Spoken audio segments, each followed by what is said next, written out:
Hey friends, and welcome to the Happy Hour with Jamie Ivey podcast. I'm your host, Jamie, and I'm so glad you're here. Each week on this show, I invite a girlfriend to join me and we chat about the big things in life, the little things in life, and everything in between.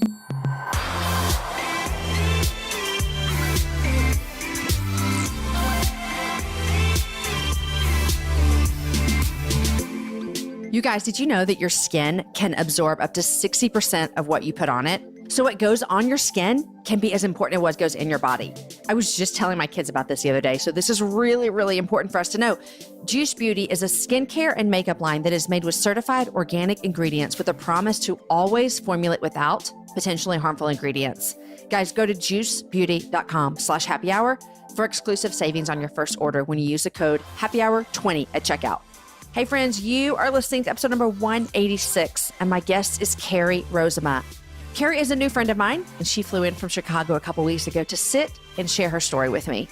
Her story is another example of how God is the pursuer of us, no matter what mistakes and roads that we might take. Carrie and her husband, Neal, have been married for 10 years. They have 4 kids together, and their story is a story that only God can put together.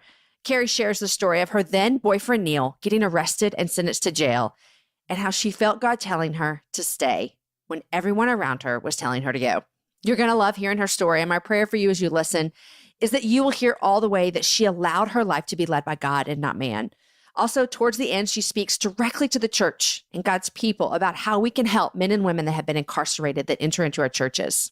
You guys, I was thinking the other day that I want to sometimes tell you guys where I'm going to be speaking so that maybe you could come to the event and say hi. If you're subscribed to my newsletter, which I admit, and I'm so sorry, is not very consistent, but I always put there at the end where I'm going to be. But how about I tell you a few right now? First of all, next week, I'm in Memphis at the MLK 50 conference that is hosted by the ERLC and the Gospel Coalition. I'm going to be speaking on a panel about women and race issues over the past 50 years. Also, in April, you're going to be able to find me at the Sparrow Conference. I would love for you guys to come there. I attended this last year and was on a panel, and I loved everything these guys were doing. It's a fabulous conference, and if you're in Texas, you should for sure join us. And if you aren't in Texas, come on over. We'd love to have you. It takes place in the Dallas-Fort Worth area. Also in April, I'm coming to the Colorado Springs, Colorado with the Abundance Conference that is hosted by Lifeway Women. These are one-day events that are full of fun and teaching and worship. I'm the MC at all of their events this year. Lisa Harper's going to be there with us at this one, as well as both of the girls, Rachel and Amanda from She Reads Truth. Then at the end of April, I'm coming to Omaha, Nebraska. I feel like I just need to eat a steak when I'm there. I don't know. Maybe Omaha people hate when people say that, but I'm coming to Omaha, Nebraska. I'm going to be teaching at Brookside Church, and I hope to meet lots of Happy Hour listeners. Then, you guys, Happy Hour Live, May 4th and 5th, which, oh my gracious, you want to join us at this event. These are the most fun things that we do all year long. These events are hosted at Green Acres, which is the glamping retreat center that my husband Aaron and I own with our friends, the Otts. And they are such fabulous nights. I could spend a whole episode telling you how much fun they are, but instead, go to jamieivey.com/events for more information on the Happy Hour Live. And if you want more information on any of these events where I'm going to be, and really anything from today's show, go to jamieivey.com/blog, and you're going to see everything that we talk about today that you might need to know, plus all these events in the show notes. All right, you guys, I hope I get to see you sometime in April. Here is my conversation with Carrie. Hey, Carrie, welcome to the Happy Hour. Hi, thank you for having me. It's such an honor. This is fun for you because you did some like big girl things today. Yes, it's been a huge adventure today. Way off the charts for me. Which we just met, and I'm already like proud of you. Oh, thank you. So you flew in today from Chicago. Yes. Got up. No, not only that, but I got all 4 of my boys who are 9 and younger in the car, got me to the airport by 7:30 in the morning. Already, that's a feat. You have accomplished the world right now. Yes, I have. And then you got on a plane. You flew to Austin, Texas. Yes. And rented a car, which I've never done before. I'm 41 years old, but I've never rented a car before. Well, I haven't rented a car. I mean, I have a handful of times, but usually if I'm with my husband, he does that. Right. And then if I'm traveling by myself, I was telling you, I just use Uber a lot. Yeah.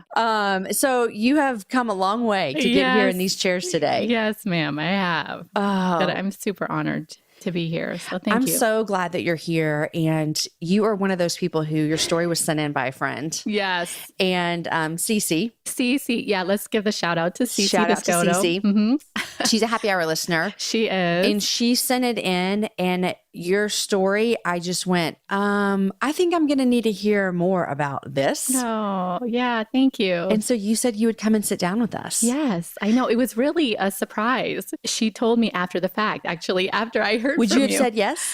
Yes. Okay. I would have said yes. Okay. Because it's kind of an agreement we made with the Lord that if we ever have an opportunity to share a story, even if it's not easy, we're going to make every effort to do it. Good for you. He's done a lot for us. So. That's a hard agreement. It is. Yeah. It's a really hard agreement. Okay. So before we get into your story, just tell us where you live, your kids, all those kind of things. Okay. Well, I guess I technically live in Platteville, which is a very small little town outside of Chicago. And I'm a stay-at-home mom. I'm a homeschooling mom. So that's pretty much what I do. And my oldest is 9. I have a 9, 6, 3, and 1. Gracious. All boys. Almost so you're 4 and homeschooling 2. 2 of them. Yes. Okay. 3. I mean, the preschool. Yeah. Yeah. Kind of. So do they get a day off school today, or what's happening? Well, they're with Dad. Okay. Yeah, Dad took him to the zoo. Oh, that's a great homeschool Yeah. day. I mean, it's like a field trip. It was so sweet. I got a picture of them. They just went to the dolphin show, and I guess my son was in the show. So I'm looking forward to hearing about That's this. awesome. Yeah. That's awesome. Dad Yeah. has the kids. Love it so much. Okay. So flew in from Chicago. Mm-hmm. Let's just jump in to your story, because like you said, I really think it's courageous of you to say, okay, I have this agreement, God, if you can use it, let's do it. And you told me before we started that you usually do interviews or things with your husband. Yeah. So is this the first time you've told parts of y'all's story alone? It's not the first time, but it's one of the first. Okay. Usually he's with me or he's in close proximity. Yeah. Yeah. I'm in Texas. Yes. Okay. So one of the things that kind of drew me to your story is, I don't know if you know this. Well, you said you read my book, so you do know this. And the listeners of the Happy Hour know this, is that one of my favorite things I get to do is volunteer in my local jail. Yeah. And so it's been transformative to me as a person, as a Christ follower, as a listener, as a woman, I could just go on and on about how much that, 2 hours every week and those ladies and their stories have changed me as a person. Yeah. And so it's this place in my heart that I never knew I had that would be such a great place for me to serve. And so when I saw your story and I saw that your husband actually spent 4.5 years in prison. Actually, yes. Okay. When I knew him, he was 4.5 years in prison, but he had also spent 5 years prior to that. So he's cumulative 9.5, almost 10 years in prison. 10 years in prison. Okay. Yeah. Okay. So my eyes just went, okay, this is something I want to hear about. So take me back to the very beginning of your story. Where does this whole story of yours begin? I guess I would start when we met. I met Neal when I was waitressing at the Olive Garden, and he was actually a bartender down the street. I had just moved here. I had been living in Oregon.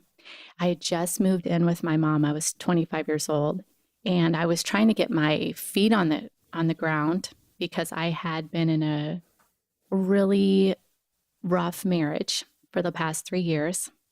And the Lord had literally just rescued me. He was really involved in drugs. And it was bad from like the get-go. Mm-hmm. And because I didn't really know the Lord, I was definitely seeking him. I had read the Bible, but I wasn't in church. So he was kind of wooing me, the Lord was, but I wasn't walking it, Yeah. So I had been living with this guy, and so I knew enough to feel guilty about that, Yeah. but not enough to handle it well. Yeah. So I got married, and like I said, it just immediately went bad. He was diagnosed bipolar, and he was kind of self-medicating with cocaine and crystal meth, and so pretty much anything that people do that's bad on drugs. Yeah. Is what was happening. You were experiencing it, right? Yeah. So I stayed for a long time just because I felt like, okay, I had started to go to church a little bit. I'm like, okay, I don't think God wants me to get divorced. I'm just going to, and you do what you do when you're in those situations. You try to make them right, what have you. nothing I did worked. And I finally went to an Al-Anon meeting and saw that I was textbook, that I was codependent, that I was doing all kinds of things that was actually making the situation worse. So I just really got on my knees and I just started reading the Bible, and I started journaling these crazy journal entries like, Lord, what do you want me to do? You know, there's so-and-so says this, so-and-so says this, and I know you say this, and what, you know, and it was confusing. Did you grow up with a faith background at all? A little. I had a praying grandma. Okay. So, but not in your immediate family that you grew up with. Y'all didn't go to church. You weren't introduced to faith. I had a single mom. So we would go to church kind of intermittently. Right. But it was really hard for her because she kind of felt like, you know, she had a scarlet letter a little bit being a single mom. And she was going through a lot at that time in her life.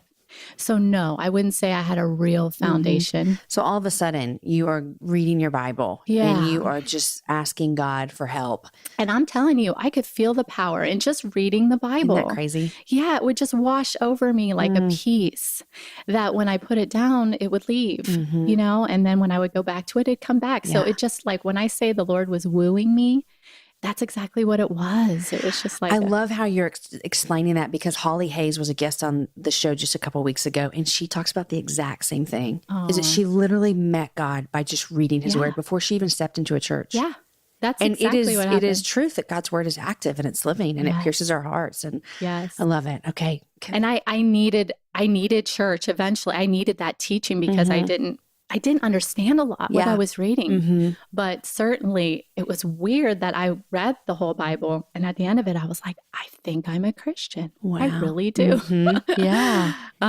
So in the midst of all that journaling, the Lord spoke to me and said, and I heard it like deep in my heart. He just said, I've given my commandment to save you. I'm dividing you to serve a greater purpose. And so I felt like the Lord was going to rescue me, you know, because I don't know if anybody's ever been in that situation. Your self-esteem is like nothing in the gutter. Yeah. And you don't really have strength in and of yourself to do anything. People are always like, well, why doesn't she just leave? Well, I guess you don't feel like you're worth more. Like there's anything else out there that would be worth it for you. Right. Your strength is just nil is the best way to describe it.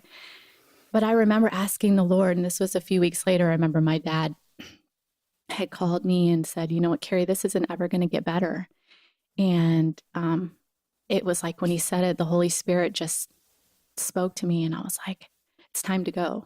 Now, at this point, he had gotten kind of crazy. He had guns. He was threatening to kill Your life himself. was at stake. Yeah. So I couldn't just leave. But the Lord, to make a long story short, he came home from lunch.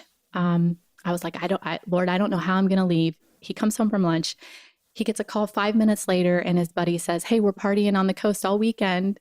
If you want to go. He packs up his stuff. He's gone for the whole weekend. And I was able to pack up my stuff and get out safely. Yeah. And it took me 3 days to drive home, but I drove home. So that was the context. So you show back up at your mom's house. Yes. And this is where you have just been. Yeah. Okay. And I mean, I was in love with Jesus right then because he had been like a white knight to me and literally just rescued me. And so now I was trying to kind of become part of the church. And this is where I felt like I related to your story, where it can be very hard when you feel like you have all these labels. And I was getting divorced. He had moved in with another girl. So he wasn't trying to get into rehab or anything or fix things. So I had felt the release, like I felt the Lord release me from this, but it was hard to explain. And it's like, where do you put me? Yeah. You know, where do I minister?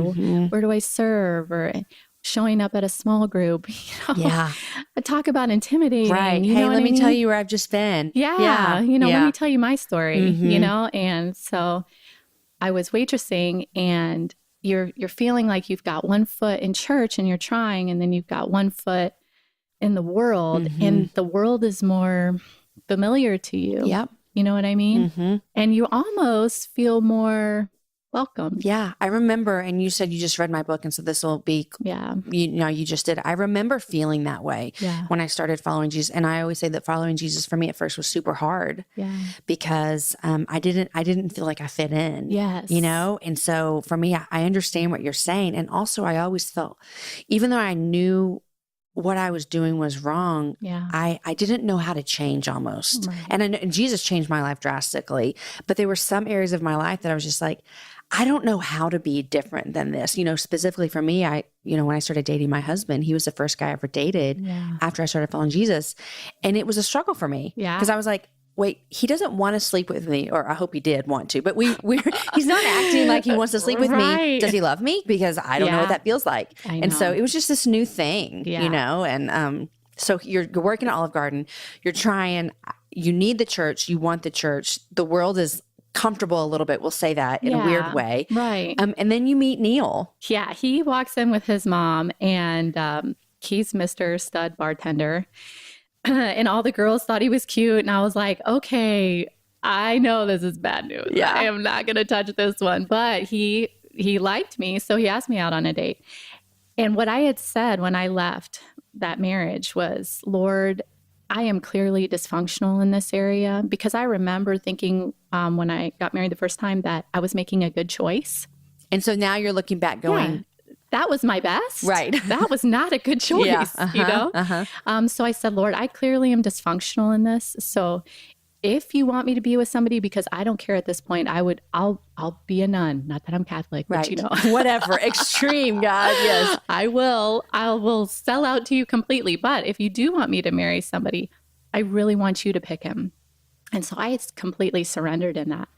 And so when he asked me out, I was like, okay, because I wasn't going to judge on outward appearance. I really thought the Lord was going to send me like a little nerdy type or something, a nice guy.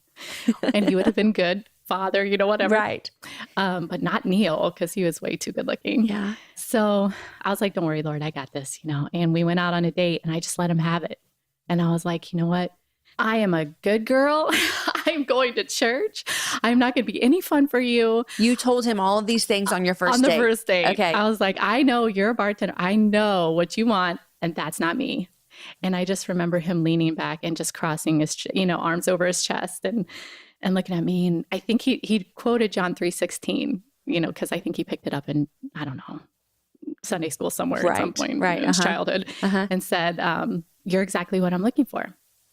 And I thought, okay, I was shocked. He wants a good girl. He wants a good girl, right? Okay. So we started to date, and then, it was 3 or 4 months in. He was like, I need you to know I'm on parole. I've been to jail. And you know what? I just cried big tears for him because I didn't get the real story. Would you use the love word at this point, 3 or 4 months in? I was so guarded. Yeah. Yes. Was I falling for him? Yes, no question. But I was very guarded at this point. But the Lord kept confirming to me, like, this is somebody I want you to spend time with. And you're growing in your faith. I'm growing in my faith. He's even going to church with me. I'm staying in the word. And I mean, I would literally at night be like, are you sure, Lord? Because did you hear what he said earlier today? Because I don't know about this. But even in the first 6 months of our dating, I heard the Lord say to me that this man was my husband. But then I started noticing a lot of things started not adding up. So he tells you, I'm on parole. He says, He didn't give me the right story for while he was on parole. But did he tell you why?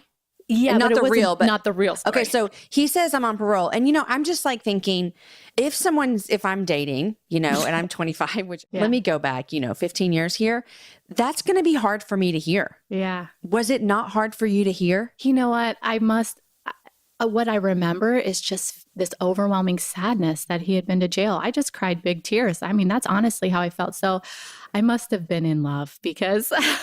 Well, my question for you too is it seems a little ironic to me that you had just come out of an abusive relationship with someone who I don't have no idea if he spent any time in jail, but maybe he should have. Right. And so then now you're meeting this man who's kind of you're falling for. Yeah. It seems to me like you would have been like, oh no, I've been down this road before.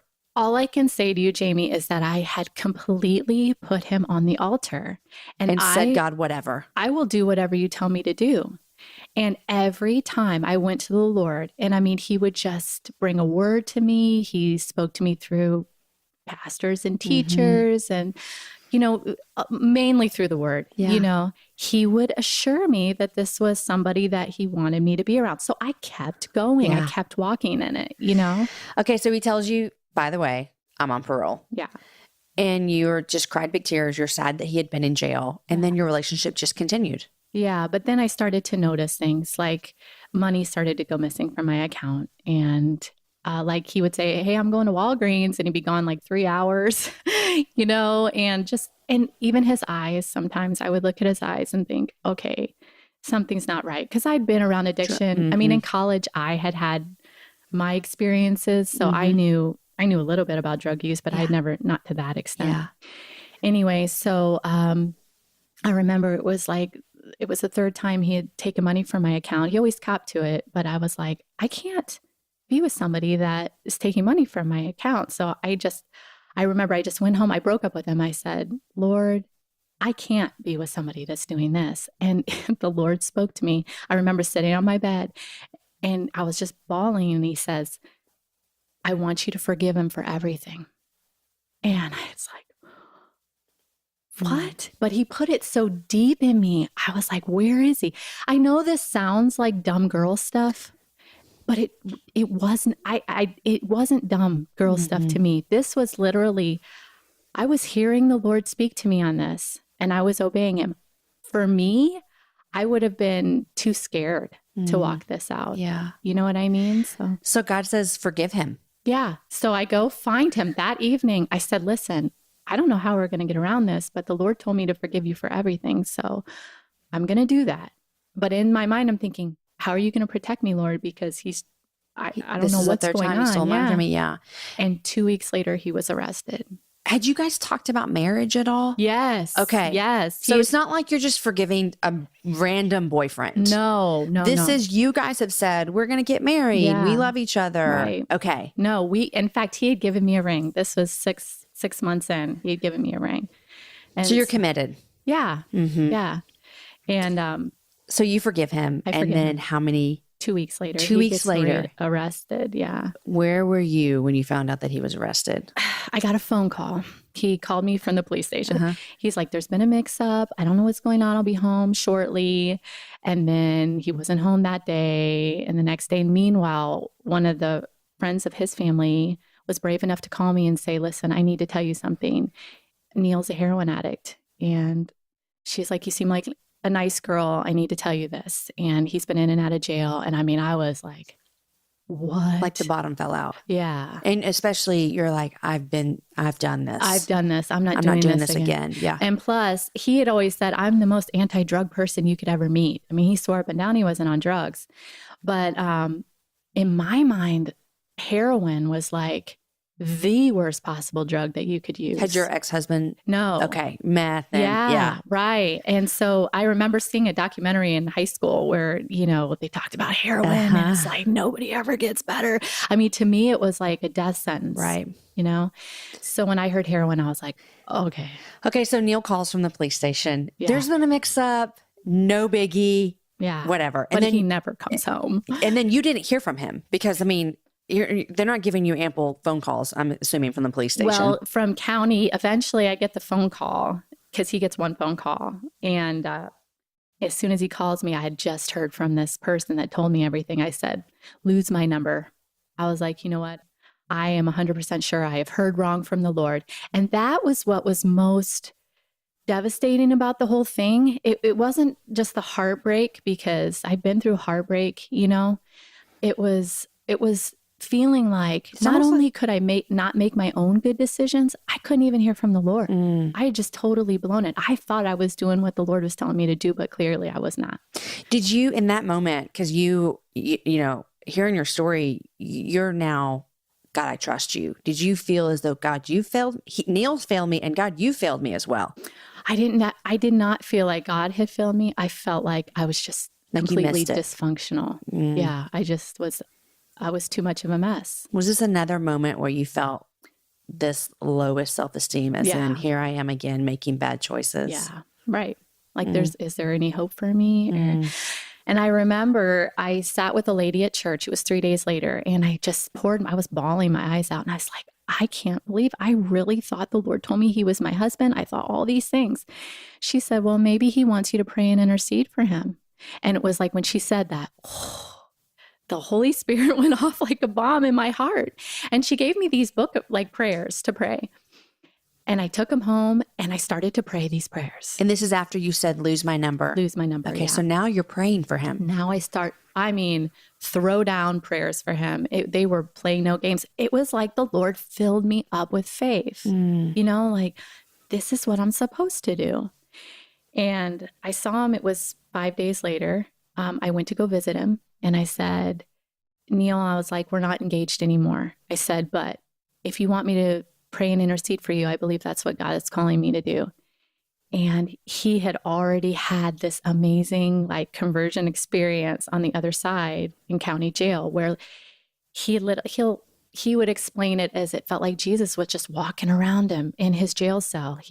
And previous to this, he was not walking with the Lord. No, he went was to kind church of pretending with me a for couple you. times. Yeah. Yeah. So and something happened. When I told him, lose my number, he went back to his cell and he felt like he had nobody. And he said, Lord, if you will take care of me through this, then I will serve you for the rest of my life. And he said, it was like he passed out. It was like the Lord was all around him. And he just had a real conversion experience. He saw Jesus on the cross. It was intense. So he had just had that experience. And then I came back and said, I feel like God's calling me to pray and intercede for you. And he said, yes, please. He said, yes. Yeah. So, and how was he when you said, listen, we're not engaged anymore? He was okay. I think he would have, he understood. He knew that this was costing him a lot. Yeah. But it was a couple months later when I was doing my Bible study and I'm looking out the window and the Lord said, put your ring back on. And I went back. I ran back, put my ring on. And then I felt the weight of it because I knew by putting my ring on, it's like saying, I trust you, Lord, that this is all going to be okay. Now it shows everybody what I'm doing. And, nobody's going to think this is a good idea. Yeah. It doesn't, for me listening to the outside in, this does not sound like a good idea, No, Carrie. nobody. This sounds like, Carrie, come on. He's lied to you. He's a heroin addict. He's been arrested before and now he's in jail again. Why aren't you running? And I'm sitting here going, no, this is a God thing. This is what the Lord told me to do, And everybody's looking at me like I'm straight crazy. Did you have anyone look at you like you weren't crazy?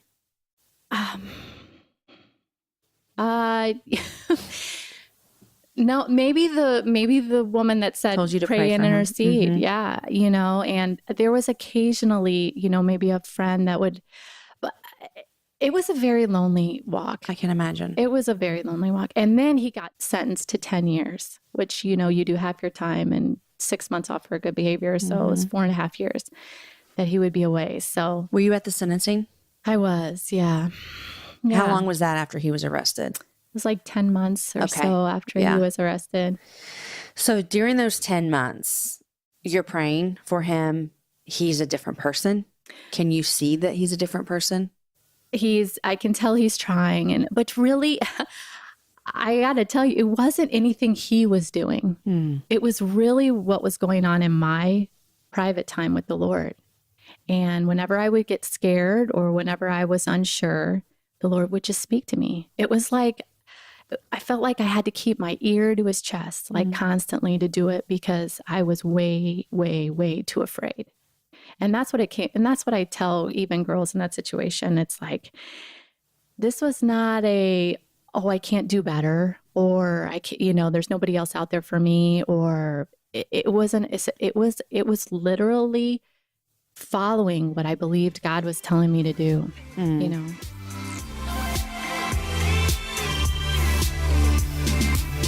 All right, guys, I know you're loving this show, and Carrie's story is so wonderful. But first, I want to thank our sponsors who make the happy hour possible. And I met a friend this past week in Mobile, Alabama, and she told me, she said, Jamie, I love so much about your show. I even love when you talk about your sponsors. So here we go. First up, I want to thank Mr. Clean. You guys, it is so beautiful in Austin, Texas right now, which means spring is here. Are you tackling spring cleaning right now? This year, you guys, you need to use Mr. Clean Magic Eraser to take on the impossible stains that your sprays and your wipes just honestly, they can't handle. I tried it on my tough messes and it blew me away. And let me tell you, we have some tough messes here at the Ivey house. We're in baseball season right now, which means when the kids come home, they are filthy. So they'll take a bath. And the bathtub just gets so dirty because we're just outside all the time now. And you know what? I used the Mr. Clean Magic Eraser on the bathtub, and it worked wonders to get rid of that nasty soap scum that builds up in your tub. It makes the bathtub look white all over again.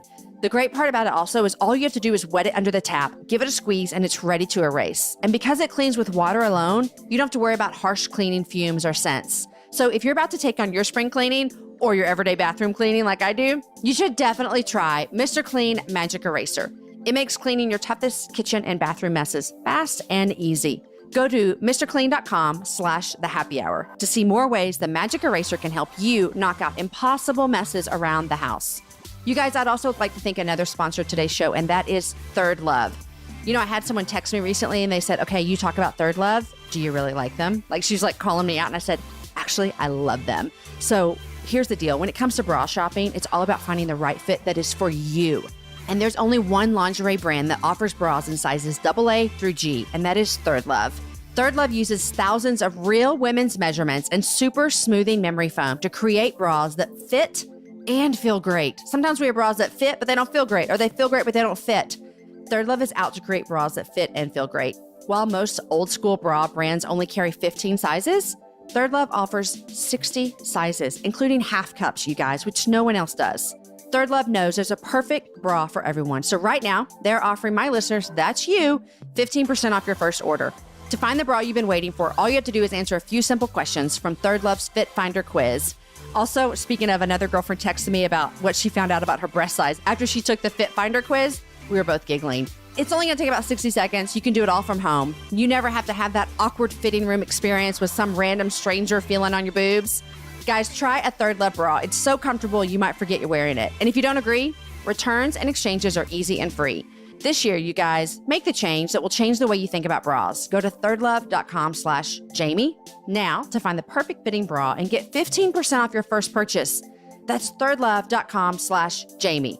thirdlove.com/Jamie. So go get you a Mr. Clean Magic Eraser, make your house look awesome, and get you a new bra, ladies. All right, now back to my conversation with Carrie.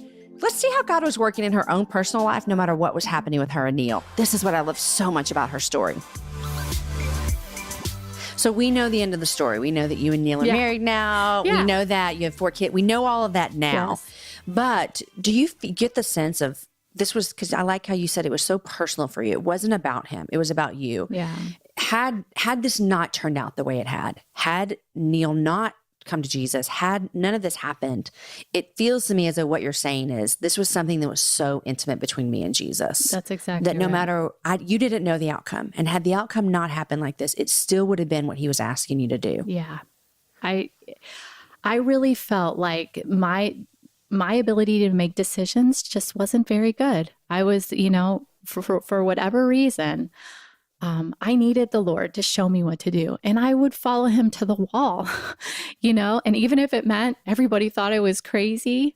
And I mean, that's not to say there weren't a lot of tears, because it was really hard, but it was either do what I felt like the Lord was telling me to do or go my own way.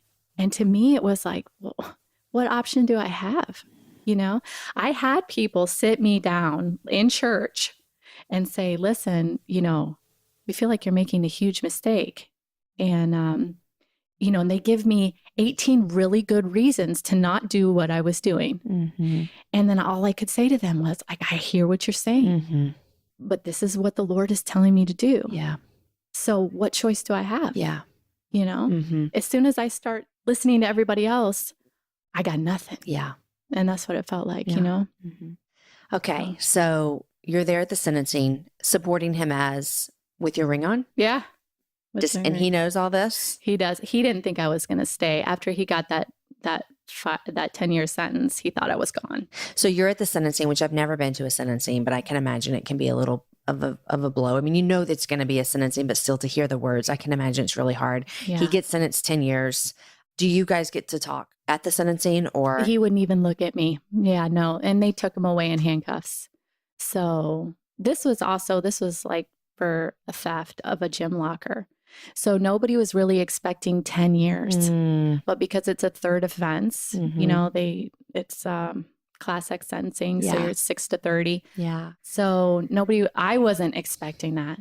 So I remember he wouldn't even look at me. He just kept his head down and the guards took him away.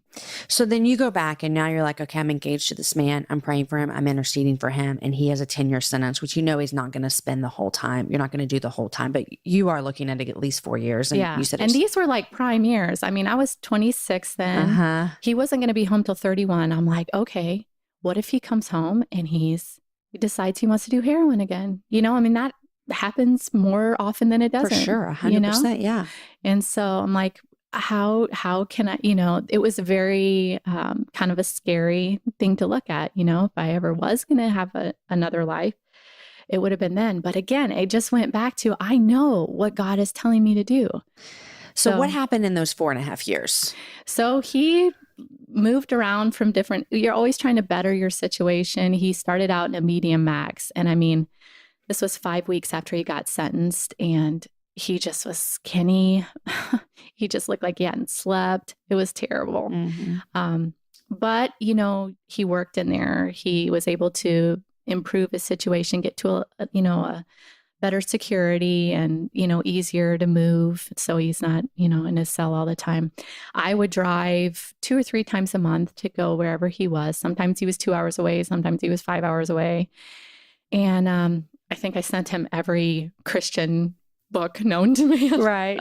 I remember one of them was How to Be Like Jesus in 30 Days. Oh, yeah. That's what we all need. Like, is it working? Right? Day 29. How are you? Almost there. So, but, the Lord, it's really easy to say, okay, the Lord was fixing him, but the Lord was also really fixing me because I clearly was a pretty broken girl. Yeah. And I needed a lot of healing. And we needed all that time to get to know each other, to talk about, what's important to us, for God to Jesus to come into our relationship and heal these areas that were just desperately. So individually broken. over 4.5 years, God is doing miracles in both of your lives. For both of us. Yeah. Yeah. When did things look like, okay, I think this man's different? Because you guys got married 10 days after he came 10 home. days after he came home. Yeah. So, I mean, to me, that says that something happened in those 4.5 years where you said, Yeah. I am going to marry this man. He's changed. I don't think he's going to do heroin when he gets out. Yeah. What happened? It must have been gradual because I can't think of one moment. It was just this building over time of trust and I would just want to make a little caveat because again, I know I saw girls there that were visiting guys that did not have good intentions, so I always say I am not the poster child for dating somebody in prison because I saw girls get hurt and I saw, even one got robbed and left, So what I really hope that my testimony is to following the Lord, trusting the Lord, obeying the Lord, no matter what it Which is what like. I'm hearing because you've said 17 times that how much God was moving in your life. Yes. And I love it because you're saying, hey, it wasn't just about God fixing Neal. Yeah. But I had to be healed. Yes. That's what you're saying. And I love that because it is God pursuing both of you. Both of us. Just diligently. Right. And then, okay, so then let's go here. You find out he's going to be released. Yeah. How soon do you know when someone's going to be released? Well, we knew when his out date was. Oh, okay. The whole time? Yeah, we did. But let me tell you that last year before he came home, holy cow, the enemy threw everything he had at us. I felt so much pressure from the world to leave and to walk away and to stop seeing him. Everybody kind of freaked out. Because now we're a year, Yeah. he's coming home. Everybody kind of thought, okay, that's a long time. She'll get over it. Yeah, she'll meet somebody else. And now it's like, oh, okay. This is happening. Yeah, no, she's actually going to marry this dude, And so it was hard. And I mean, we crossed the finish line and I literally feel like I just passed out over the finish line. I'm like, we made it. Yeah. And nobody was going to marry us.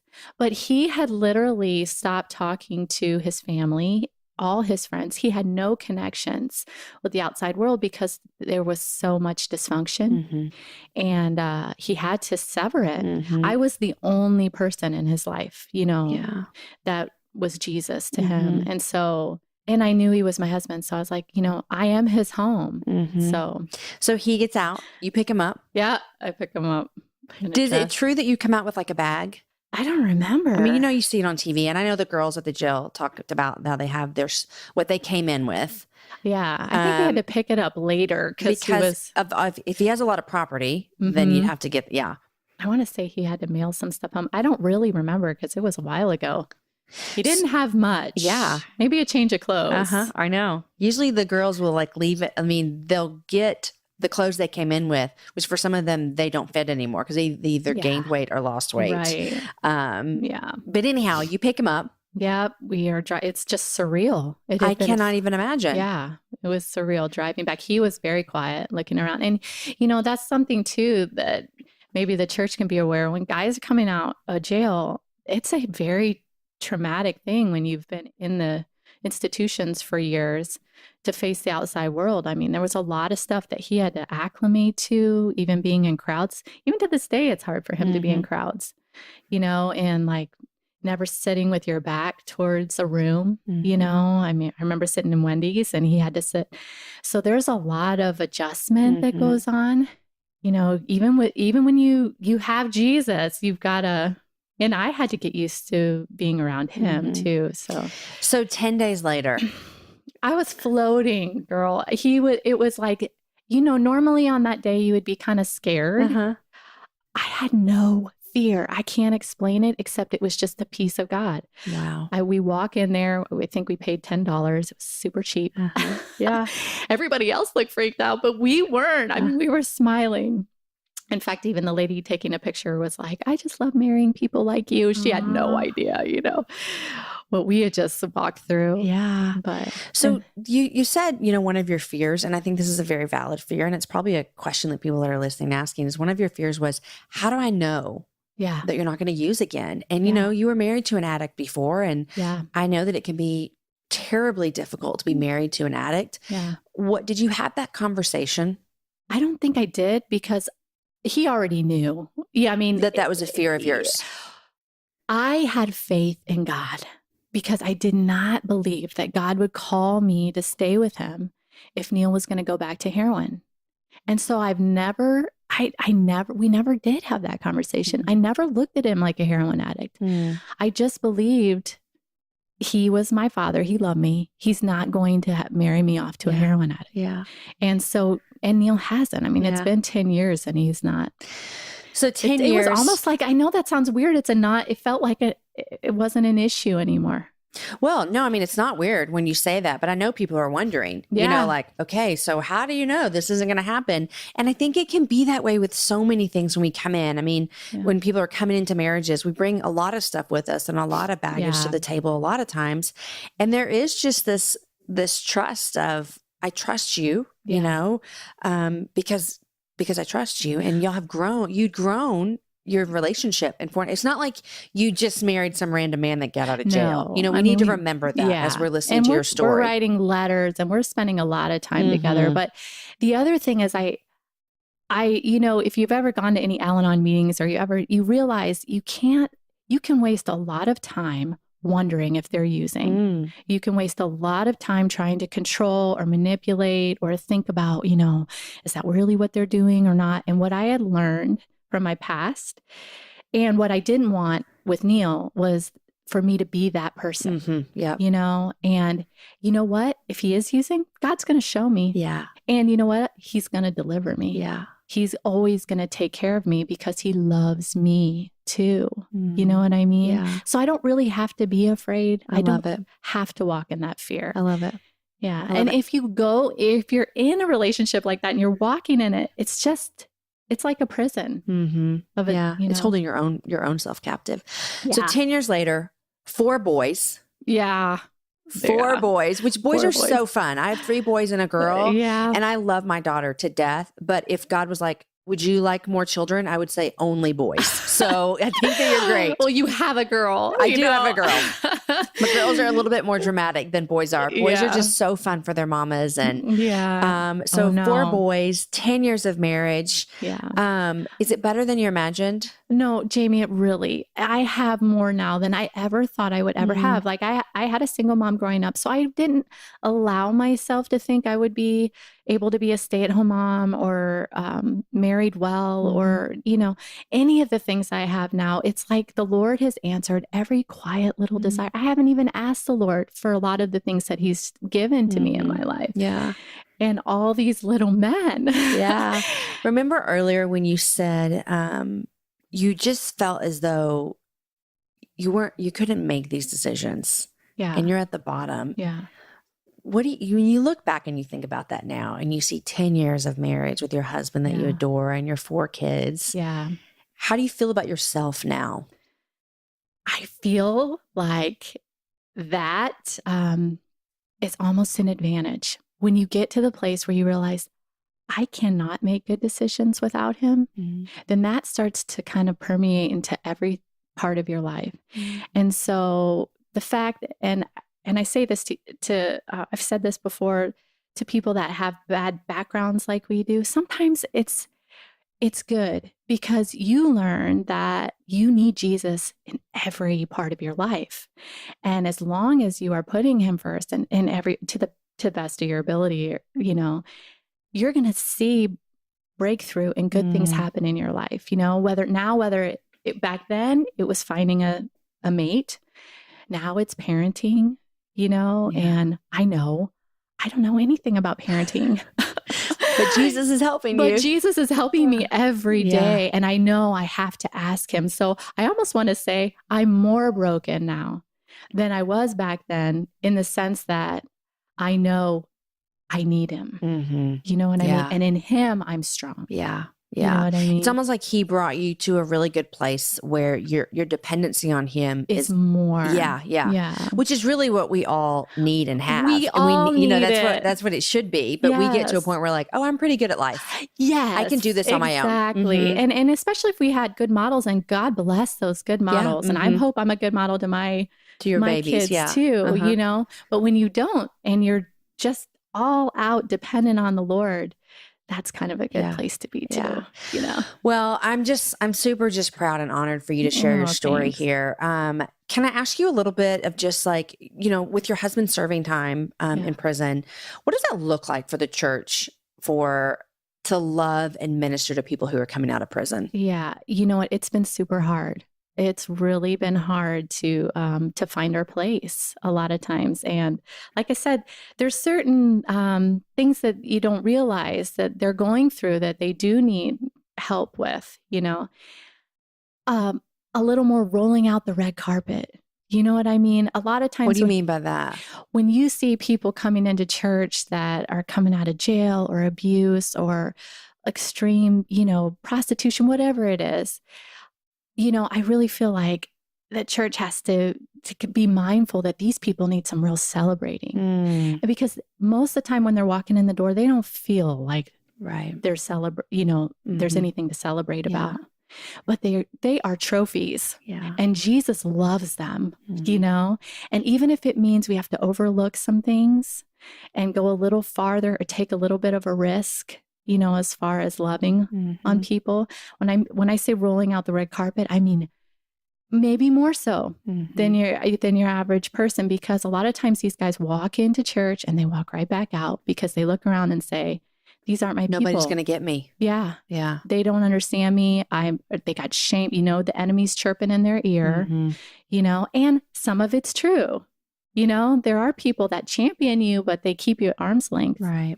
Because they're scared. Yeah. And for people to walk into a small group. Yeah. Come on. I remember the first time I shared my story in a women's group. Yeah. I was shaking. And I think they had just asked a question, how did you meet your husband? Well, let me tell you. I mean, it's a perfectly You could just sweet. be like Olive Garden. You could just leave it there. But inside I'm like, oh my gosh, now I got to tell him he was a heroin addict and he was in jail. And I mean, none of them had stories like that. Right. They had wonderful, sweet, cute stories. Like we met in Sunday school when we were 7. And we always know we loved each other. But it kind of like what you are saying in your book, to get it out, when I got it out, I realized I was scared for no reason because they were very loving to me.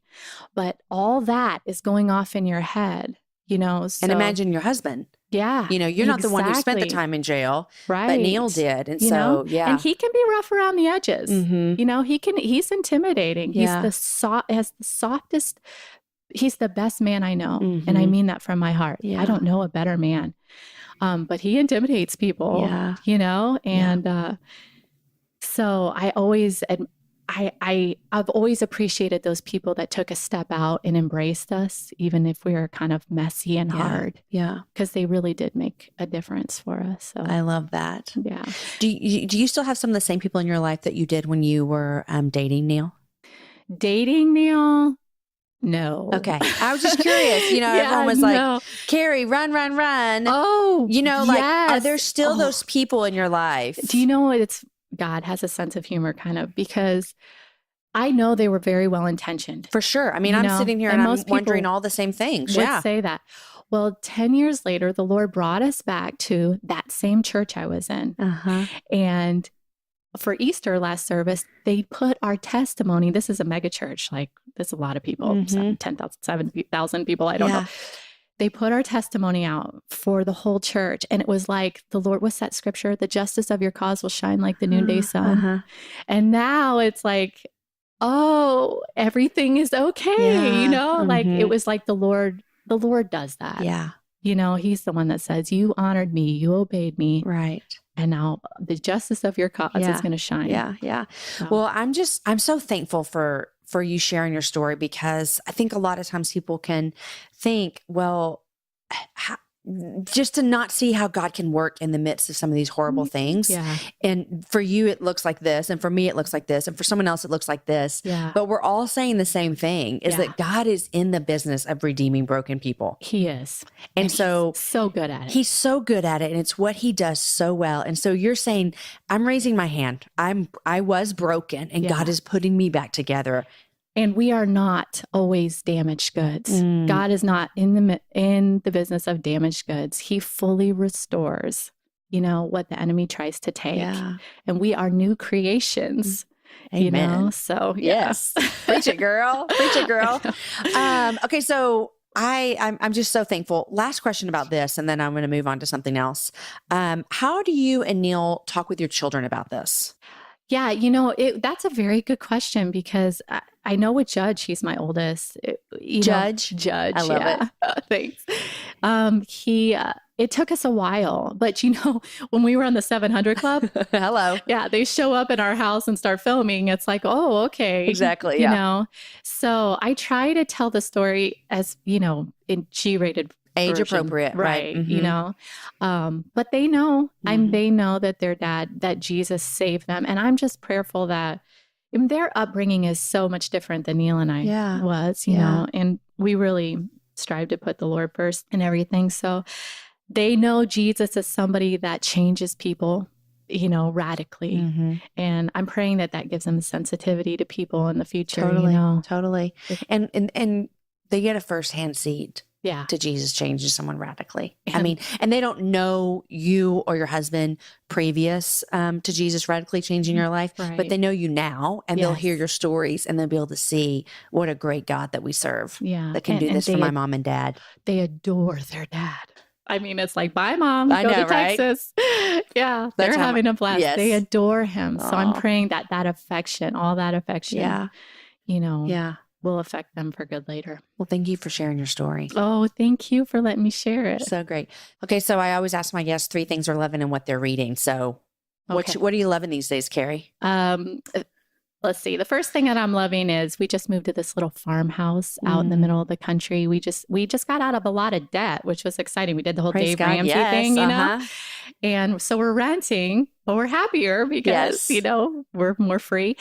Anyway, it's out in 250 people, and it's just out in the middle of nowhere. And I love it. And it's like 100-year-old farmhouse. And most people wouldn't love it, but I think it's awesome. I love the country. Yeah, yes. It's awesome. Yes.